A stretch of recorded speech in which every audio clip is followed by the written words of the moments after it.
Hello, I'm Simon Whistler. You're watching the Today I Found Out YouTube channel, and in the video today we're looking at the truth about whether there's a link between sodium and high blood pressure. Let's get started. The truth about sodium and blood pressure.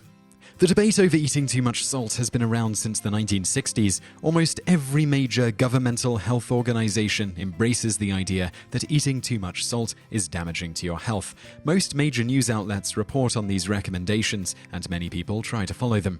This is most likely why most of us, especially the elderly with heart problems, know to reduce the amount of salt we eat. Those of us who like the idea that any recommendation be backed up by solid evidence have to step back on this one.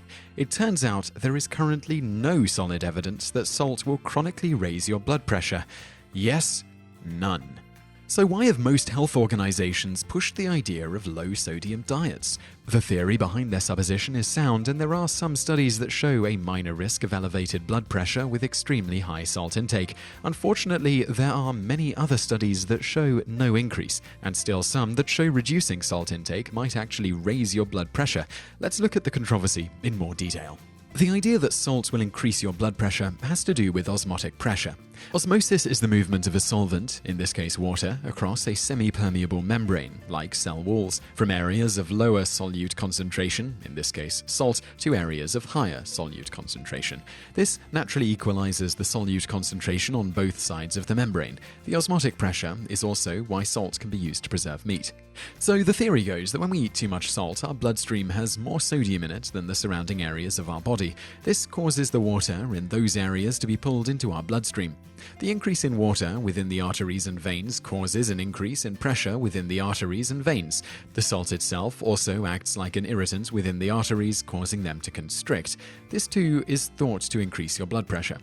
The theory seems, on the surface, very sound. After all, we can make the process of salt pulling water through membranes happen time and time again in the lab. The question is, does this actually happen within our bodies? And does this actually cause long-term hypertension, high blood pressure?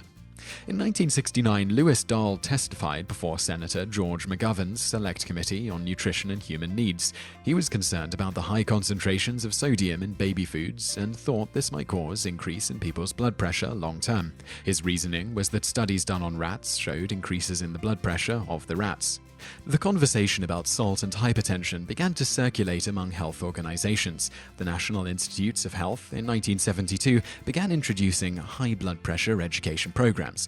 As their evidence, they pointed out, observationally, populations who ate very little sodium had low incidence of high blood pressure. They also pointed to the rat modeling. Scientists at the time questioned this, as the rat studies had them eating 60 times what the average person does. They also pointed out that populations who ate low-sodium diets also ate low amounts of other things, like sugar, which also affects osmosis. Despite their objections, publicly, the idea of high-sodium diets causing high blood pressure was here to stay, and remains today. The Centers for Disease Control, the National Institutes of Health, the American Heart Association, and many other organizations currently promote low-sodium diets. Despite the seemingly unified front presented by these distinguished organizations, the controversy among scientists is extremely heated. In 1998, award-winning author Torbs published The Political Science of Salt in the Journal of Science. He stated, "The controversy over the benefits, if any, of salt reduction now constitutes one of the longest-running, most vitriolic, and surreal disputes in all of medicine."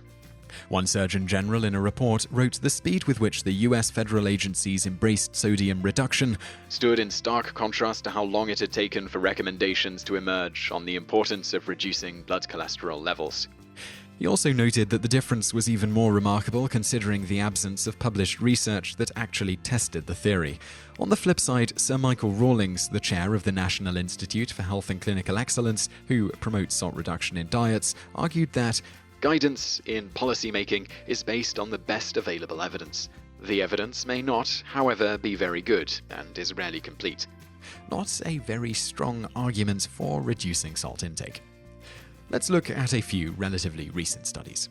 In 2008, Italian researchers began publishing the results from a series of clinical trials, all of which reported that among patients with heart failure, reducing salt consumption increased the risk of death.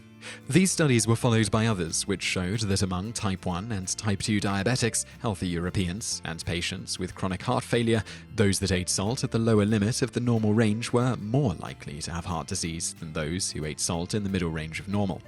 In 2011, 2 Cochrane reviews found no evidence that low-salt diets either improved or worsened people's health. They stated, "After more than 150 random clinical trials and 13 population studies without any obvious signal in favor of sodium reduction, another position could be to accept that such a large signal may not exist." Even in the face of no clear scientific evidence to support it, and some to the contrary, in 2010, the Centers for Disease Control and Prevention, the Institute of Medicine, and the American Society of Hypertension all continued to promote low-sodium diets as a means of controlling high blood pressure. In the end, none of these organizations tell people that the science behind their policies is controversial and they might be flat wrong. Ronald Bayer, David Merritt-Johns, and Sandro Galea said it best in their article, Salt and Public Health. After a careful consideration of the debate over salt, we have concluded that the concealment of scientific uncertainty is a mistake that serves neither the ends of science nor good policy. So, should you go out and smother everything in salt now? As with most things, if science hasn't been able to answer the question definitively one way or the other, and you want to be safe rather than sorry, just go with the age-old adage of moderation in everything. Bonus facts. High blood pressure is neither a disease nor an illness in and of itself. It's merely a risk factor for other problems.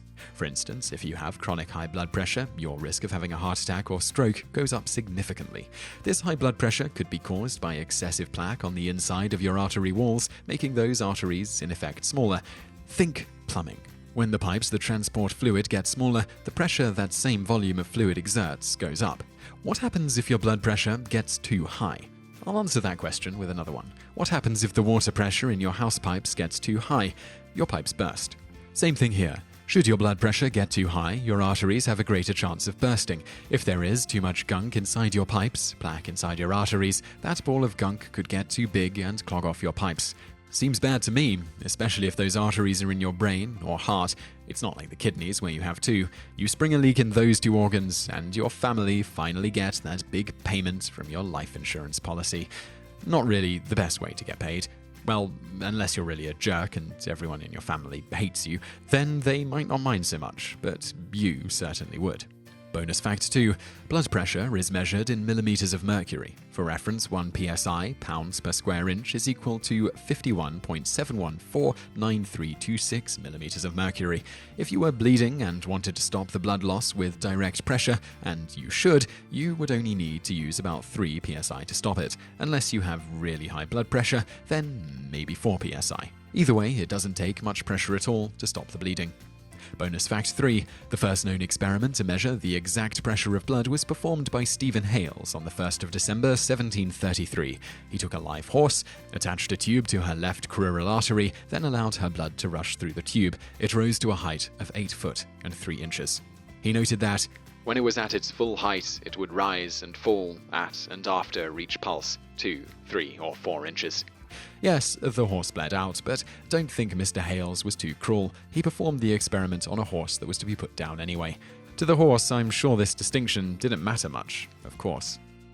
So I really hope you liked that video, and if you did like it, click like below and leave us a comment to let us know what you think. And also check out a couple of our other videos, which are linked to on the screen now, and don't forget to subscribe for brand new videos every day. Thanks for watching.